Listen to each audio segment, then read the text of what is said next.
church won't even whisper of it.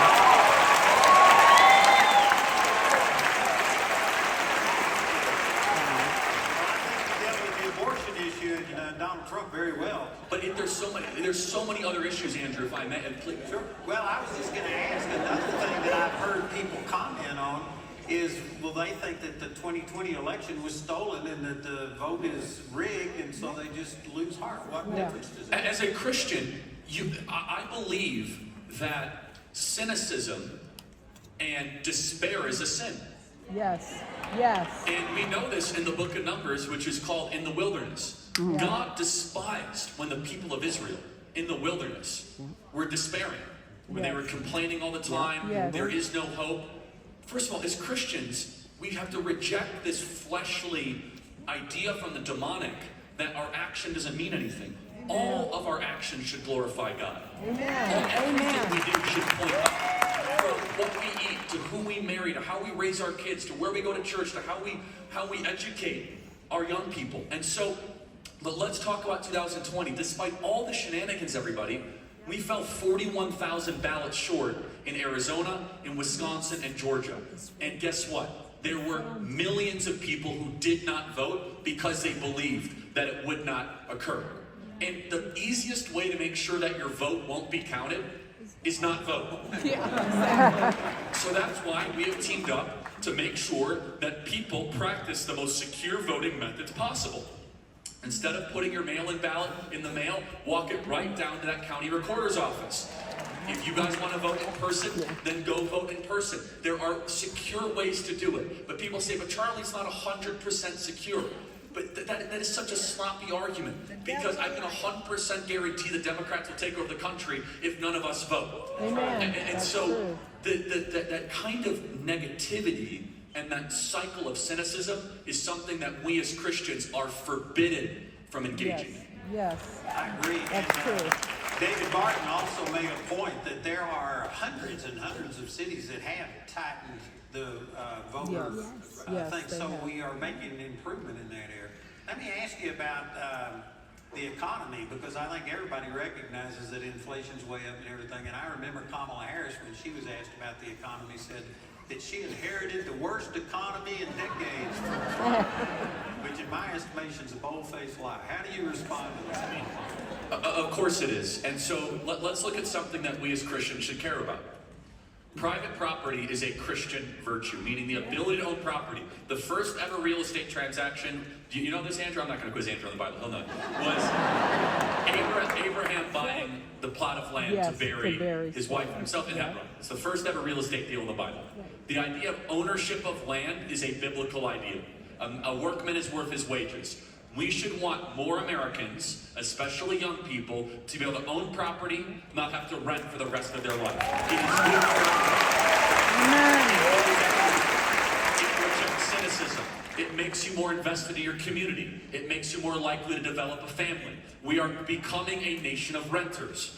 When Donald Trump was president, you could buy a home earning $75,000 a year of combined family income. Now it requires $130,000 a year, and it's near $150,000 a year in the Denver metro area. It has nearly doubled in the last 4 years. And why is that? It's because Kamala Harris decided to pump the economy with $6 trillion of unnecessary government spending, which then increases asset prices. Simple supply and demand.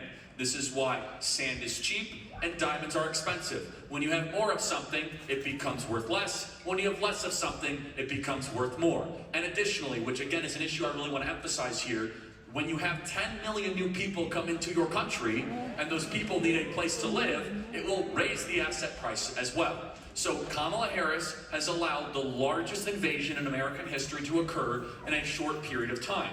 When people come in, you guys see it in Aurora, Colorado, of Tren de Aragua taking over apartment complexes that we are currently subsidizing. Then allow me to speak about this from a Christian perspective, because I don't hear this often from pastors, but not well-educated and wokey pastors, if I may, will fall for this immigration nonsense. And you'll see this, by the way, with these just repulsive "he gets us" advertisements that they run, during the football games. It's bad theology. It's bad at its core. Well, they'll say, but Charlie, Jesus wanted open borders. Now, first of all, there is no theological basis whatsoever. What Jesus and the scriptures call for is to love the sojourner, to love the foreigner. However, borders is an explicitly biblical idea. In fact, I know Donald Trump's favorite book of the Bible. Do you know this? It's the book of Nehemiah, because it's all about building the wall. The entire It's all about building the wall. It's literally about building the wall of Israel. So, Oh my. the idea of sovereignty of nations, and let's remember, God told us and showed us that he rebukes a one world government. The idea of sovereignty and borders came out of Genesis 11.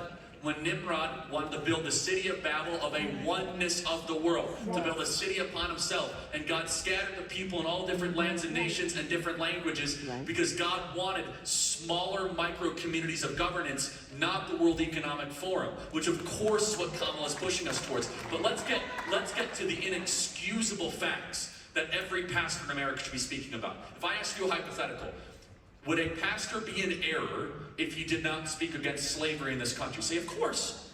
Would a pastor be in error if a pastor did not speak about how kids are being sold into sex slavery? Well, newsflash, there are more people being sold in slavery in this country right now on the southern border than any time in the last couple hundred years, and the church is silent.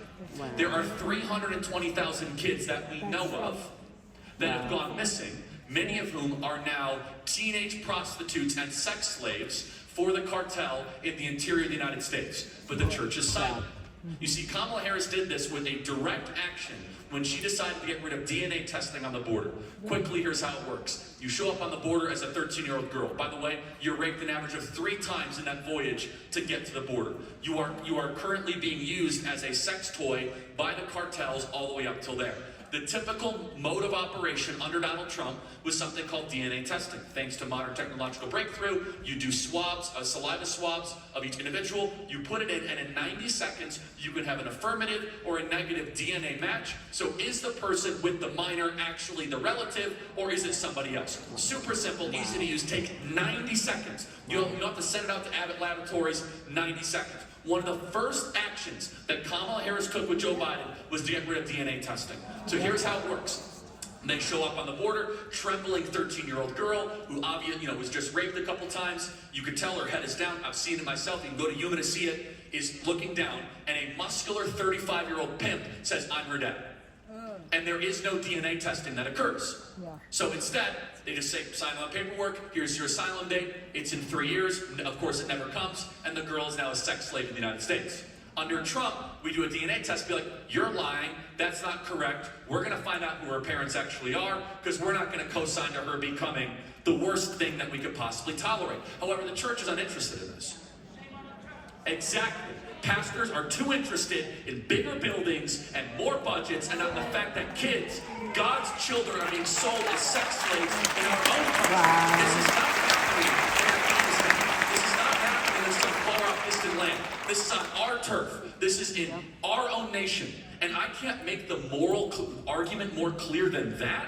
If there's just one issue, just vote to end modern-day slavery. That's it. But I just get at this, is that many of these pastors either don't know this or they don't know the stakes of this. I know we're over time or whatever, but it's very, I cannot drive this point home enough, which is that don't judge the world for their failure if the church is silent. We will be held to a higher account. It will go down. This will go down to a similar, but not the same. It's in the ballpark of the church's failing during Nazi Germany. We will be judged for this.